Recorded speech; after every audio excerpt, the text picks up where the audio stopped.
Chapter 1. The Ship. A voyaging ship was wrecked during a storm at sea, and only 2 of the men on it were able to swim to a small, desert-like island. The 2 survivors, not knowing what else to do, agreed that they had no other recourse but to pray to God. However, to find out whose prayer was more powerful, they agreed to divide the territory between them and stay on opposite sides of the island. The first thing they prayed for was food. The next morning, the first man saw a fruit-bearing tree on his side of the land, and he was able to eat its fruit. The other man's parcel of land remained barren. After a week, the first man was lonely, and he decided to pray for a wife. The next day, another ship was wrecked, and the only survivor was a woman who swam to his side of the land. On the other side of the island, there was nothing. Soon the first man prayed for a house, clothes, more food. The next day, like magic, all of these were given to him. However, the second man still had nothing. Finally, the first man prayed for a ship so that he and his wife could leave the island. In the morning, he found a ship docked at his side of the island. The first man boarded the ship with his wife and decided to leave the second man on the island. He considered the other man unworthy to receive God's blessings, since none of his prayers had been answered. As the ship was about to leave, the first man heard a voice from heaven booming, "Why are you leaving your companion on the island?" "My blessings are mine alone, since I was the one who prayed for them," the first man answered. "His prayers were all unanswered, and so he does not deserve anything." "You are mistaken," the voice rebuked him.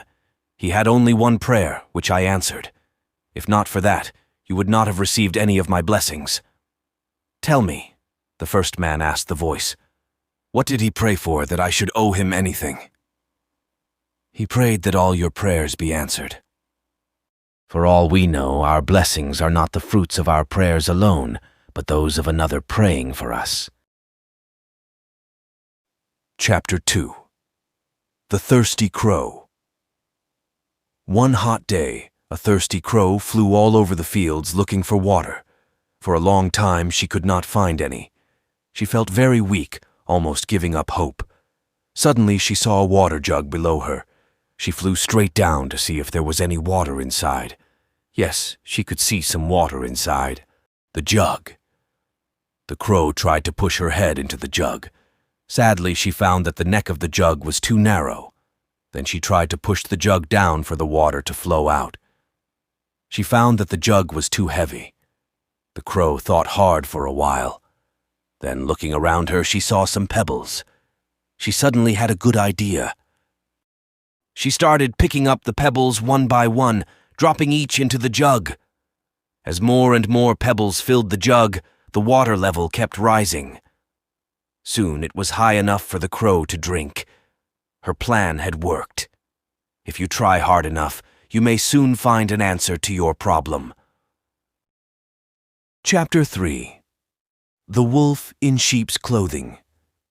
A wolf found great difficulty in getting at the sheep owing to the vigilance of the shepherd and his dogs. But one day it found the skin of a sheep that had been flayed and thrown aside, so it put it on over its own pelt and strolled down among the sheep. The lamb that belonged to the sheep, whose skin the wolf was wearing, began to follow the wolf in the sheep's clothing. So, leading the lamb a little apart, he soon made a meal off her, and for some time he succeeded in deceiving the sheep and enjoying hearty meals. Appearances are deceptive. Thank you so much for watching this video. Please do like, share and subscribe my YouTube channel.